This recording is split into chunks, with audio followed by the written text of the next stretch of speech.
Well, it is my esteemed pleasure to be joined by the GOAT. And you can take Jerry Rice and put him aside. LeBron and Michael Jordan, I could care less. Ted Williams, Babe Ruth, Shohei Ohtani, the real GOAT, the champion of America. A real American hero joins us now. Joey Chestnut on the eve of another chance at the mustard belt and the hot dog eating contest at Coney Island. Joey Chestnut with us here on 95.7 The Game. Joey, what's going on? Oh, man, I'm amped. I'm getting hungry and trying to stay focused. I love it. Let's talk about the hunger first, because so many people want to know how you prepare for the hot dog eating contest. And I guess the assumption is that you eat big the night before, or maybe you starve the night before. But what does a real eating champion like yourself do in terms of preparing for a monster contest like this? Oh, I used to starve for about 2 days, like a full-on cleanse. Now these days, I get a little bit of protein supplement in the day before. It's still a lot of water.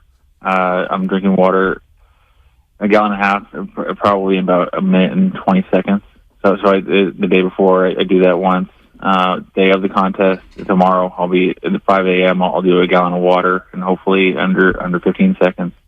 And then I'll be just doing some stretching and yoga, and I'll just make sure that I'm continue to be loose and ready to go and ready for the contest.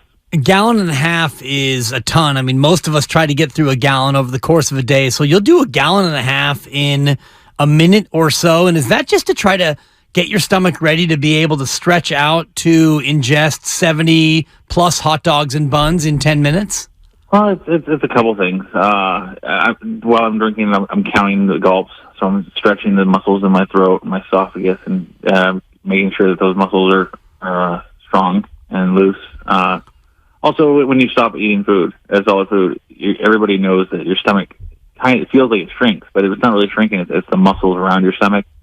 So I'm just keeping, even though I'm not eating any solid food, I'm still really actually empty, but the water will stretch out the muscles, and then it'll digest, and it'll help making sure that those muscles are ready to stretch for when I eat in the contest. Joey Jaws Chestnut here on the eve of the hot dog eating contest on 95.7 The Game. Let's talk about just the raw musculature of what you do, because I've had this debate with so many people, Joey, about the fact that you are an athlete, that you have muscles that you use. They may not be hamstrings or quads. They may not be lats or, bis or tris, but what are the biggest muscles that you use in terms of how you get through all those hot dogs in 10 minutes? Well, clearly the jaws are really important, and so there's different workouts I use, different things I do to work out my jaws. But then a little bit harder to work out are the muscles in my throat and esophagus. I practice burping and doing weird neck raises to make sure those muscles, those little muscles that most people, like when they eat a meal, they're moving 2 pounds of food. During my contest, I'm moving 17 pounds of food in 10 minutes. So those little muscles, they have to get with the program, and I make them adapt, and it's no longer eating. It's eating with urgency. And that's what when I'm doing practices and contests. It's not. There's nothing leisurely about it, and I'm sweating. My heart rate's up, and I'm pushing it. How important is breathing in what you do? Because we all watch you, Joey. Every 4th of July now, in my house anyway, starts with watching you and the warm-up. And you do that movement with your jaw where you try to stretch it out. And even when you eat, the way you eat the dogs and the buns, you do a certain head movement. It's almost like a up and down vertical gyration. Is that part of what makes it easier for you from a muscle memory standpoint to be able to put that much bun and dog in your mouth? Yeah, there's muscle memory, and when I'm working out certain muscles, I'm like, part of my routine is I'm doing simulated eating, because I'm not eating, so I'm just going back to my happy place when I'm actually eating, and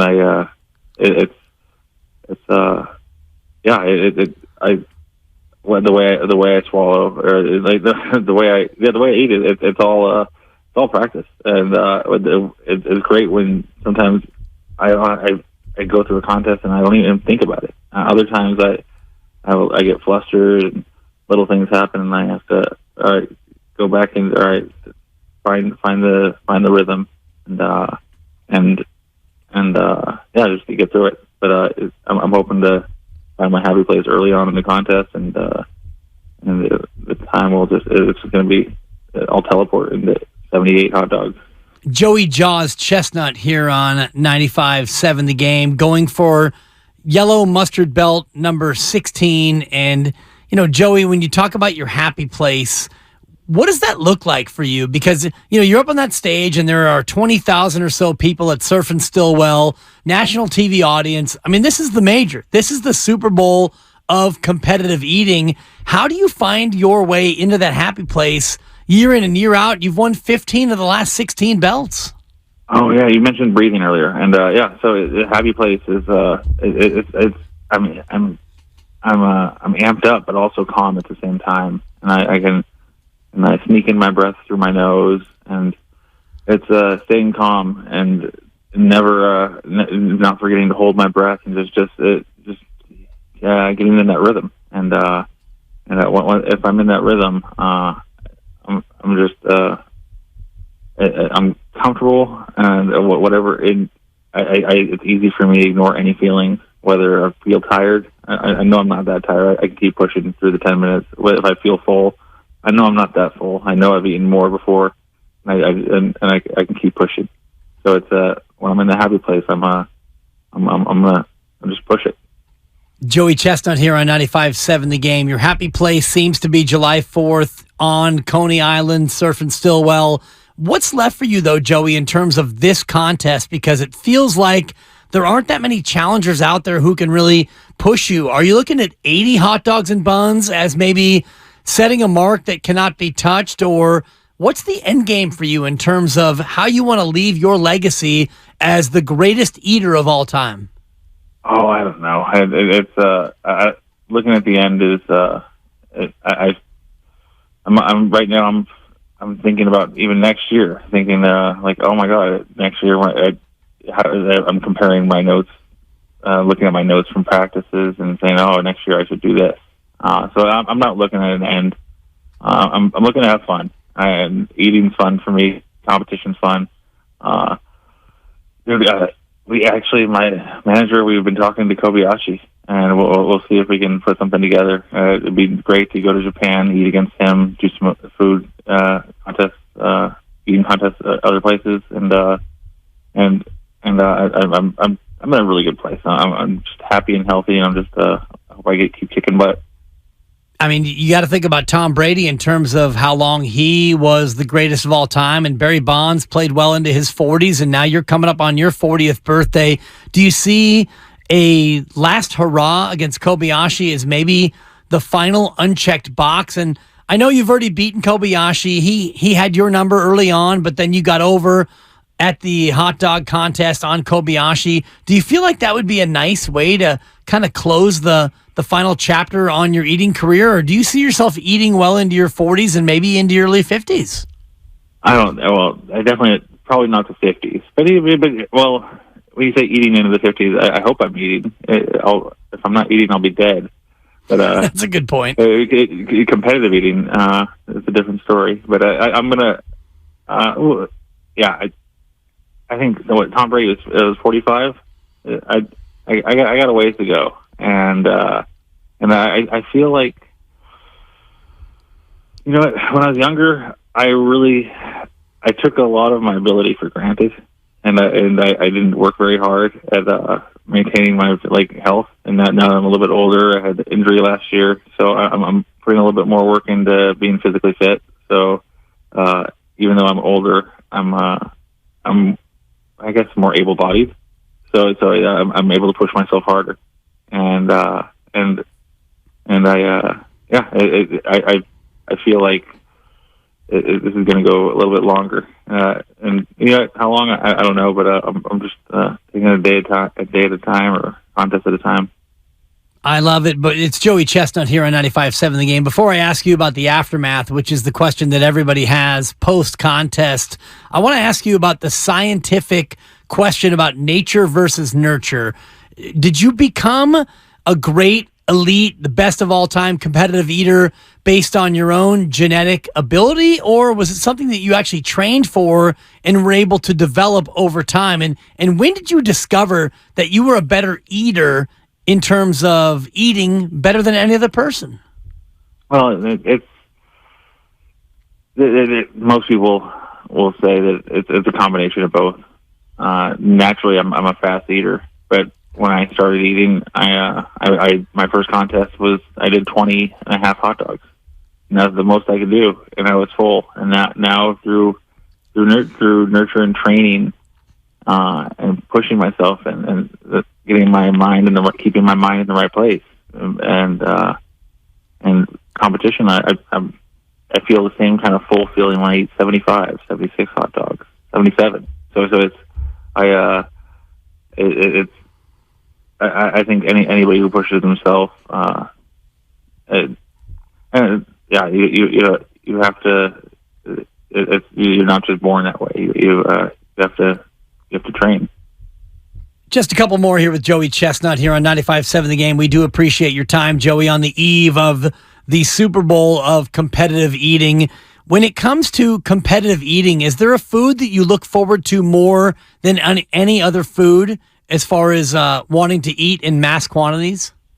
Oh my gosh! Well, hot dogs is definitely it's the biggest contest of the year. My body is it's adapted. It feels comfortable. Digesting a silly amount of them. I mean, we're talking it's comfortable. If you know how everybody growing up in college, they have their favorite liquor or beer. My favorite thing is hot dogs, and it's easy for my body. And my body knows it and is comfortable with it. So I look forward to this contest. What is the day after like, Joey? And you don't have to be any more graphic than you want to be, but what does your body go through after the contest where you put down 76 hot dogs and 76 soaked buns? Oh, there's rounds in different phases, I guess. And I'm lethargic, and I'm thirsty. I'm still bloated, and things are coming waves. So you're. Even if I'm not hungry, I'm trying to eat just super high fiber food and just try to keep things moving. Because if I let things sit, if I go to sleep and don't move around, I'll just feel bloated for even longer. And so I like to walk around and make sure I'm drinking and trying to keep things moving. So without getting too graphic, I don't run very far very often, but I'm running quick after the contest. I love it, Joey. You got to keep it moving. And just one more from my producer who asks, have you ever taken any inspiration from watching how other animal species devour large amounts of food, like an anaconda or a Komodo dragon? Is there another animal out there in Kingdom Animalia who inspires you to do what you do? Oh my gosh, I don't know. My German Shepherd, Thorn. He was an awesome dog. He used to eat really really fast, and that dog, he would. I never actually did a contest between the two of us, but he was the way he just attacks the food. Sometimes I imagine myself you got to attack it, and it's not pretty eating. It's not eating necessarily not for enjoyment. This is something I'm trying to devour the food and devour the competition. So forget Badlands Booker, forget Kobayashi. It's your German Shepherd. Who would be your biggest rival? Oh yeah, I would give anything to be able to eat against that dog right now. That's fantastic. Joey, thank you so much for your time. Good luck tomorrow. We'll all be watching, and just know that all of America on this July 4th will be behind you. And remember, Joey, you got to soak the bun. Oh, get the buns wet, baby. Joey Chestnut, ladies and gentlemen, thank you for joining us. Good luck tomorrow. Oh, thank you.